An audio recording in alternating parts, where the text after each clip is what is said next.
నమస్తే, welcome to Telugu రాజ్యం. ప్రస్తుత పరిస్థితుల్లో భారత్ పాక్ మధ్య చాలా పెద్ద అగాధం ఏర్పడిందని చెప్పచ్చు. ఈ నేపథ్యంలో ప్రస్తుతానికి అసలు ఏం జరగబోతోంది? పెహల్గాం బైసరన్ లోయలో జరిగినటువంటి ఘాతుకం తర్వాత భారత్ కూడా ఒకంత చాలా తీవ్ర స్వరాన్ని వినిపిస్తుంది. మరోవైపు పాకిస్తాన్ ఇంకా రెచ్చగొట్టే వ్యాఖ్యలు చేస్తూ కవ్వింపు చర్యలకు దిగుతూనే ఉంది.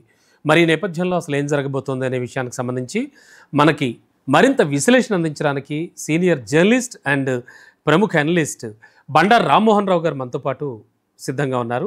సార్ నమస్తే. బాబు గారు నమస్కారం సార్. ముఖ్యంగా ఫస్ట్ స్ట్రైట్కి వచ్చిన ఏమిటంటే సార్, ఇప్పుడు జరుగుతున్నటువంటి అంతర్జాతీయ పరిణామాల నేపథ్యంలో భారత్ పాక్ యుద్ధం తథ్యమా? ఇప్పుడు అన్ని చోట్ల అందరూ ఇదే ఎక్కువగా చర్చించుకుంటూ ఉన్నారు. ఖచ్చితంగా వచ్చే ఛాన్స్ ఉందా? ఖచ్చితంగా రమణ బాబు గారు, మీకు అట్లాగే తెలుగు రాజ్యం ప్రేక్షకులకు నమస్కారం. Thank you. ఈ ప్రశ్న అందరి నోళ్లలో మెదులుతుంది. అందరి మనసులో ఆలోచన తరంగాలు సుడిగాలులా తిరుగుతున్నాయి. ఒక రకంగా చెప్పాలంటే యుద్ధం అనివార్యం కాదు అంటున్నాను, యుద్ధం తథ్యం కూడా కాదంటున్నాను. ఎందుకంటే యుద్ధం మొదలు పెట్టడం మన చేతిలో ఉంటుంది, కానీ యుద్ధం ముగించడం మన చేతిలో ఉంటుంది. ఏ యుద్ధం అని చూడండి, పౌరు నష్టం పౌరు లాభం ఉంటున్నాను. నేను దాని వ్యతిరేకంగా అంటే యుద్ధానికి వ్యతిరేకంగా కాదు, కానీ యుద్ధం మొదలుపెట్టే క్రమంలో ఇవన్నీ ఆలోచించాలంటే ఎప్పుడైనా సరే.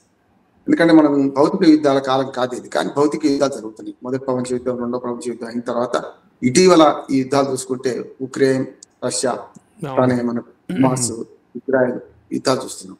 మనం మొదట్లో 3 రోజులు అయిపోతుంది రష్యా ఉక్రెయిన్ యుద్ధం అనుకున్నాం, 3 కాబట్టి బాగా. కానీ ఏమైంది, మొదలుపెట్టింది వాళ్ళే, కానీ మొదలుపెట్టింది మళ్ళీ ముగించే పరిస్థితి లేకుండా అయిపోయింది చూస్తున్నాం కదా. కనుక భారత్ పాకిస్తాన్ మధ్యన యుద్ధం అంటే దౌత్య యుద్ధం మొదలైంది అంటున్నాడు. ఖచ్చితంగా మన ఫిజికల్ యుద్ధం కాకుండా మన పాకిస్తాన్ ఒంటరి చేయడానికి అవసరమైన యుద్ధం ఇప్పటికే ప్రారంభమైంది. ఇప్పటిదాకా పిచ్చివాడి చేతిలో రాయి లాంటి మతోన్మాదం, మత తీవ్రవాదం ఇవాళ పిచ్చివాడి చేతిలో రాయి కాదు, టార్గెటెడ్ దాడి. ఇది మిగతా అన్ని దాడులు ఒక ఎత్తు అయితే పెహల్గాం ఒక ఎత్తు. కనుక ఇవాళ మతతత్వం పూర్తిగా బహిర్గతమైంది. ఎంత పాకిస్తాన్ తప్పించుకున్నా పాకిస్తాన్ దోషిగా నిలబడే పరిస్థితి వచ్చింది. అంతర్జాతీయంగా మనకు మద్దతు పెరుగుతుంది. అందుకని ఇప్పుడు మొదలైంది ఈ దౌత్య యుద్ధం. దౌత్య యుద్ధంలో కొన్ని ఆంక్షలు ఉంటాయి, మనకు వాళ్ళకు అవసరమైన చర్యలు వాళ్ళ మీద ఉంటాయి. ఇవన్నీ మొదలు పెట్టాం. ఇప్పటికే అప్పుడెప్పుడు పంచశీల సూత్రాలు అంటున్నాం. ఇప్పుడు 5 చర్యలు మాత్రం మన భారతదేశం తీసుకున్నది. 5 చర్యలలో ప్రధానమైంది అసలు పాకిస్తాన్ ఆయువు పట్లు దెబ్బతీసేది మనకు వాటర్ ట్రీటీ, సింధు జలాలు. అది దౌత్య యుద్ధం. ఒక రకంగా చెప్పాలంటే ఫిజికల్ గా మనకు కనపడుతుంది, కానీ పైకి ఆ దౌత్య యుద్ధం మొదలైనట్టు లెక్క. అందరి దృష్టిలో, ప్రపంచం దృష్టిలో పాకిస్తాన్ దోషిగా నిలబెట్టడానికి అవసరమైన చర్యలను తీసుకుంటున్నాం. ఇది కాకపోతే అంతిమంగా యుద్ధం అనేది అనివార్యమైతే అంతిమ అస్త్రమే తప్ప కాదు. ఇంకోటి ఏంటంటే మనము ఈ అనుయుగంలో రమణ గారు మనకేమవుతుంది అంటే అందరం అద్దాల గదిలో కూర్చున్నాం, ఎవరి అద్దాలు వాడుతున్నాం. ఒకవేళ మనం ఇటు నుంచి రాయి విసిరినా మన అద్దమే పగిలిపోతుంది, అట్టించి ఎదుటి వాడిని విసిరేసినా మన అద్దమే పగిలిపోతుంది కదా. కనుక అనుయుద్ధాల కాలంలో కూడా భౌతిక యుద్ధాల్లో ఎక్కడ అణుబాంబు వేస్తాం మనం కదా, ఎవరు మాట్లాడతలేరు. 3వ ప్రపంచ యుద్ధం వస్తుంది అనుకుంటే ఎట్టి పరిస్థితులు, ఎందుకంటే అందరికి తెలుసు అణుయుద్ధం వల్ల ఏం జరుగుతుంది కదా. ఆయుధాలు ఉన్నాయి, మన గతంలో హీరోషిమా, నాగసాకి ఇవన్నీ చూసిన వాళ్ళం. కనుక మనకు యుద్ధానికైతే పోవనుకుంటున్నాను నేనైతే. కానీ సర్జికల్ స్ట్రైక్ లాంటిది, అంటే కొంత వాళ్ళకి రుచి చూపించాలి, దెబ్బ అబ్బా అనే రుచి చూపించాలంటే గతంలో సర్జికల్ స్ట్రైక్ చేసినా కానీ అట్లే ఏమైనా ఫస్ట్ ఆక్రమిత కాశ్మీర్ మీద మాత్రం యుద్ధం ప్రకటించే అవకాశం ఉంటుందని. Okay sir. అండ్ ముఖ్యంగా అసలు ఈ బైసరన్ లోయలో జరిగిన ఈ ఘాతుకానికి సంబంధించి బీజం పడింది పాకిస్తాన్లోనే. ఎందుకంటే పాకిస్తాన్కి సంబంధించిన సైనికాధికారి హైరప్లో ఉన్న ఆయన ఒక అతను చేసినటువంటి వ్యాఖ్యలే, అంటే ఆయన వ్యాఖ్యలు కూడా మీరు ఆ బయటలో విని ఉంటారు.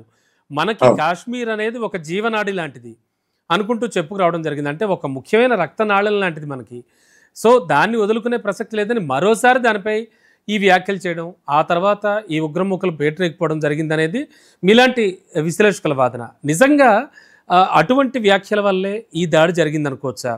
అండ్ మరీ ముఖ్యంగా చూస్తే కనుక ఈ ఉగ్రమూకలన్నీ కూడా చాలా ప్లాన్డ్గానే దాడి చేసాయి అనుకోవచ్చా? ఖచ్చితంగా. అంటే దీనికి వ్యాఖ్యలకు వెనక ముందు 2 చూడాలి. వ్యాఖ్యలు మొన్న చేశాడు, 3 రోజుల తర్వాత ఇది జరిగింది. దానికి చాలా వెల్ ప్లాన్ ఉంది కదా, చిన్న సంఘటనలకే రెక్కి నిర్వహిస్తారు, రకరకాలు చేస్తారు కనుక ఆయన వ్యాఖ్యలు జరగడం అనేది ఆయన వ్యాఖ్యలతోనే జరగడం అనేది కరెక్ట్ కాదు. కానీ మొత్తం మీద దీనికి చాలా చరిత్ర ఉంది. ఉదాహరణకు తీవ్రవాద ఈ ఘాతుకం చేసిన తీవ్రవాదుల ఉద్దేశం ఏంటంటే గుండె బద్దలు కొట్టైనా సరే ప్రపంచ దృష్టిని ఆకర్షించాలి. దాన్ని సరైన సమయం అనుకున్నారు వాళ్ళు. 2 ప్లాన్లు ఉన్నాయి. ఒకటేమో సరైన సమయం, రెండోది సరైన టార్గెట్. రెండోది ఆ టార్గెట్ వల్ల మన దేశంలో అల్లకల్లోలం సృష్టించాలి. రెండు టార్గెట్. మొదటి టార్గెట్ ఏంటంటే సమయం చూసాం. సమయం ఏంది? జో వాన్స్ ఎవరైతే మనకు అమెరికా ఉపాధ్యక్షుడు మన దేశంలో తిరుగుతున్నది, ప్రపంచ దృష్టి మన మీద ఒకటి. రెండోది అటు పక్కన పోతే మన ప్రధానమంత్రి సౌదీ అరేబియా తిరుగుతున్నారు. అది ప్రపంచ ఇద్దరు నేతలు వేరు వేరు దేశాల్లో ఉన్నారు. మన నేత వేరే దేశంలో, వేరే నేతల దేశం మన దేశంలో. 4 ఇప్పుడు చేస్తే అమెరికా కూడా ఈ వార్త అంతది. అమెరికా ఉపాధ్యక్షుడు స్వయంగా ఇక్కడ తిరుగుతున్న కాలంలో ఈ చర్య చేస్తే అగ్రరాజ్యం నుంచి పొంది పెడితే అందరూ దృష్టి ఆకర్షిస్తారు అనేది ఒకటి. అట్లాగే మన ప్రధానమంత్రి సౌదీ అరేబియాలో ఉండడం, అది కూడా ఈ 2 కూడా బాగా కలిసి వచ్చినాయి అంటున్నారు. వాళ్ళకు సందర్భం ఏంటంటే సమయము సందర్భం ఏంటంటే మన దగ్గర ఇప్పటి వరకు 370 ఆర్టికల్ రద్దయి కొద్ది రోజులు అయింది. జమ్మూ కాశ్మీర్లో ఎన్నికలు జరిగి కొద్ది రోజులు అయింది. తర్వాత పక్కనకి వస్తే మనకు దేశంలో వక్ఫ్ బోర్డు మన చట్టం సవరణ జరిగింది కదా. ఈయనకి ఉద్రిక్తత నేపథ్యంలో ఈ ముర్షిదాబాద్ అల్లర్లు మొన్ననే జరిగింది. ఈ నేపథ్యంలో సందర్భం చూసుకుంటాం. సందర్భం ఏంటంటే ఒకటి, ఎన్నికలు ప్రజాస్వామ్య ప్రక్రియ మెల్లమెల్లగా బలోపేతం అవుతుంది. ఏది 370 ఆర్టికల్ తర్వాత కాశ్మీర్ లో ప్రజాస్వామ్య ప్రక్రియ బలోపేతం అవుతుంది. ఎన్నికల్లో మొట్టమొదటిసారి ఎక్కువ శాతం ఓటర్లు పాల్గొనేది మొన్నటి ఎన్నికలు. ఇప్పుడు శ్రీనగర్ లో 20-30% కూడా పోలింగ్ కాకపోయింది. చాలా పోలింగ్ బూత్ కాకపోయి చేసుకునేవారు. చాలా హింస జరిగింది. చిన్న చిన్న సంఘటనలు మినహా మనం జమ్మూ కాశ్మీర్ లో అద్భుతంగా ఎన్నికలు జరుపుకున్న ప్రజాస్వామ్య ప్రక్రియ నిలబెట్టుకున్నాం. ఎక్కువ సంఖ్యలో ప్రజలు ఓటింగ్ హాజరయ్యారు. అది కంటే వారిది. దాని సందర్భం ఇది అనుకున్నాం.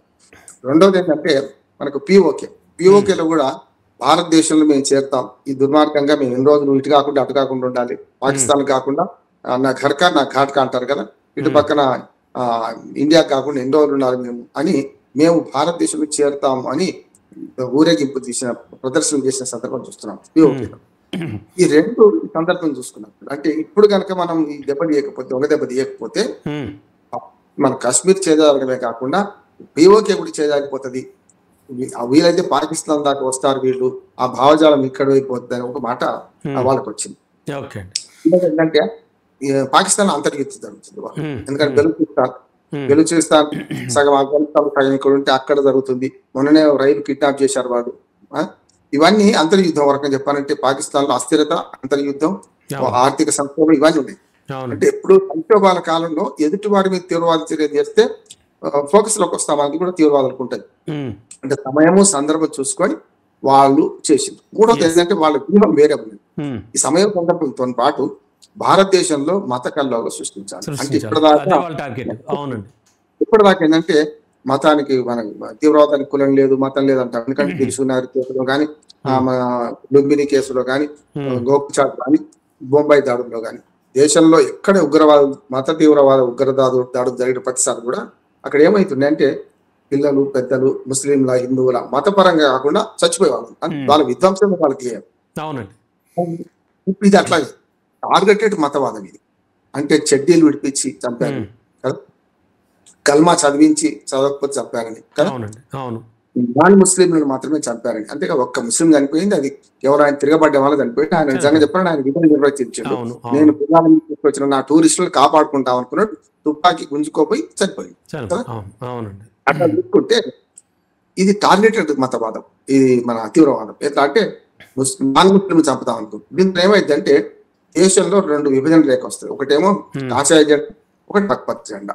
అంటే కాషాయ జెండా, ఆకుపచ్చ జెండా ఎందుకంటున్నానంటే కశ్మీర్ లో ప్రజలు స్పందించిన దానికంటే దుర్మార్గంగా వాళ్ళు మంచి స్పందిస్తే మనం దాని వ్యతిరేకంగా కాషాయ జెండా వైపు కొందరు, ఆకుపచ్చ జెండా వైపు కొందరు పోయే పరిస్థితి తీసుకొచ్చారు. అంటే ఏంది, ఈ మతవాదాన్ని పూర్తిగా అంటే తీవ్రవాదాన్ని మతవాదంగా మారిస్తే అప్పుడు ముస్లింలు, హిందువులు కొట్టుకొచ్చేస్తారు.